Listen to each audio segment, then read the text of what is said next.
Hello everybody, I have to apologize for what happened last night about the audio because it was my fault. I'm pretty sure it was my fault because my microphone was clogged and it didn't work for some reasons. I don't know why. Of course it started working again as soon as I shut down the call, the Zoom call, so apologies, but just to make myself forgiven.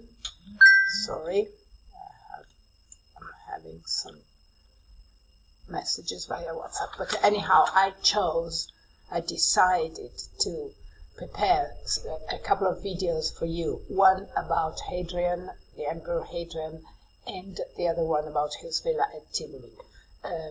The trouble is that I have to make two videos because with the free version of the app, I can speak for only 15 minutes running, and maybe I need two videos. Anyhow, I'll try to say the same things and to present the same pictures I presented during that unlucky call, that unlucky meeting on Zoom. So anyhow, I told you that before speaking about the villa, I wanted to spend some words on Hadrian, the Emperor Hadrian. This is a statue of his, because he was a very important leader for the Romans. He ruled for 21 years over the Roman people from 117 to 138 AD. And so he had the time to leave an imprint, to leave a sign to his empire. He was Trajan's successor, so there was Trajan first and then Hadrian. But Hadrian was not Trajan's son, because Trajan chose Hadrian as his successor. The Roman Empire started as a hereditary empire, but it didn't last long because in 97 Domitian, who was the last hereditary emperor, was killed in a conspiracy organized by the Senate, and because he was very cruel, he was a very bad emperor, and from then on the Senate decided to not have heredity as a criteria to choose the emperors from then on, and each emperor had to choose the best man. So the first was Nerva, and the Senate elected Nerva. He was a very old man. He was in her 80s, and he didn't have any children, nor could he have any, of course, due to his old age. And he reigned only for 2 years before dying, and before dying he chose Trajan. And Trajan was a Spanish commander. He came from Spain and ruled for about 20 years, so he had a very long empire, and during his empire, the Roman Empire reached its maximum, its greatest size.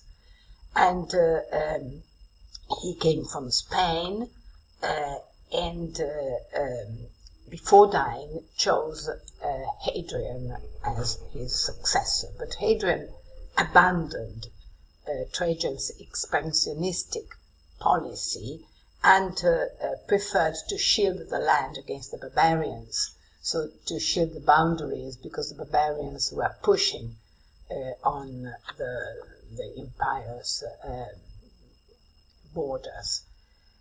And for example, he built his famous wall, Hadrian Wall, which is here more or less between England and Scotland. I told you last night that I'd like to see it sooner or later. And it is interesting to notice that both Trajan and Hadrian came from Spain, because Spain was much more civilized and developed than Italy at that time, and even much more than Rome itself. And Hadrian preferred to not stay at home. He traveled a lot across his empire, from north to south, from east to west, and Rome stopped being the center of the empire during Hadrian. He preferred Athens, for example. So some curiosities about him, some of his physical features. He was the first emperor who had a long beard, and he chose to have a beard, I told you, for two reasons. The first reason is that he was a very well-educated man. He liked Greece a lot. He liked Greece philosophy. He was flabbergasted, and he admired a lot the philosophers. And as you know, all Greek philosophers had a beard. And the second reason, which is even more important than the first, is that he was, each emperor was afraid of barbers. They were scared of barbers because barbers had a very horrible and dangerous weapon in their hands, because they could, the knife edge could cut the throat of the emperor. So the barbers had to be very close-knit to the emperor, very reliable people, otherwise they could kill him. And as I told you, Hadrian preferred to travel. He traveled especially